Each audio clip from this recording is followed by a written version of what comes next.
दिल्ली विधानसभा निवडणुकीची घोषणा झाली आहे। फेब्रुवारीच्या 5 तारखेला मतदान होणार आहे, तर 8 तारखेला निकाल जाहीर केला जाणार आहे। दिल्ली निवडणुकीचा प्रचार ऐन रंगात आलेला असताना म्हणजे 1 फेब्रुवारीला देशाचा अर्थसंकल्प देखील सादर होणार आहे। यावर निवडणूक आयोगाने केंद्र सरकारला दिल्ली निवडणुकीच्या आचारसंहितेबाबत सूचना केली आहे। देशाचा अर्थसंकल्प अर्थमंत्री निर्मला सीतारामन या मांडणार आहेत।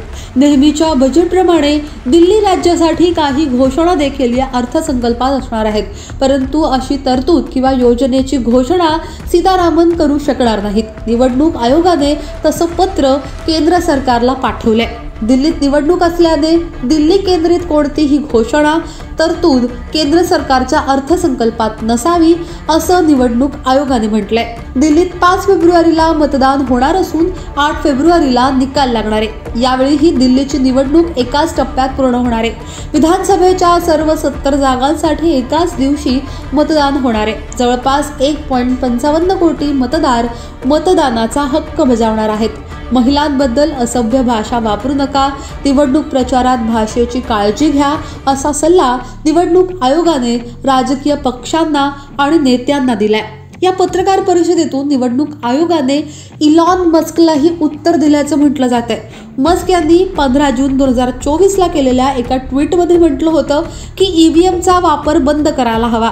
हे एखाद्या व्यक्तीद्वारे अथवा आर्टिफिशियल इंटेलिजन्सच्या सहाय्याने हॅक केलं जाऊ शकतं। दिल्ली विधानसभा निवडणुकीची घोषणा करण्यासाठी मंगळवारी बोलवलेल्या पत्रकार परिषदेत बोलताना राजीव कुमार यांनी ईव्हीएम हॅक होण्यासंदर्भातल्या आरोपांना प्रत्युत्तर दिलं। मुख्य निवडणूक आयुक्तांनी कुणाचंही नाव न घेता उत्तर दिलं। ते म्हणाले, एक तंत्रज्ञ आहेत जे ईव्हीएम वर प्रश्न उपस्थित करत आहेत। या संदर्भात बोलताना ते म्हणाले की ते जे बोलत आहेत तसं अमेरिकेत तर होऊ शकतं। तिथे वेगवेगळ्या इलेक्ट्रॉनिक्स पद्धतीने मतदान केलं जाऊ शकतं। तिथल्या मशीन्स इंटरनेटना कनेक्ट असतात, पण भारतात हे शक्य नाही। भारतामध्ये ईव्हीएम सोबत छेडछाड केली जाऊ शकत नाही। ईव्हीएम मध्ये कुठल्याही प्रकारचे बग अथवा व्हायरस नाहीत, तसंच हे हॅक केलं जाऊ शकत नाही। त्यामुळे हे आरोप निराधार आहेत असं सर्वोच्च न्यायालयानेही अनेक वेळा म्हटलंय असं निवडणूक आयोगानं म्हटलंय।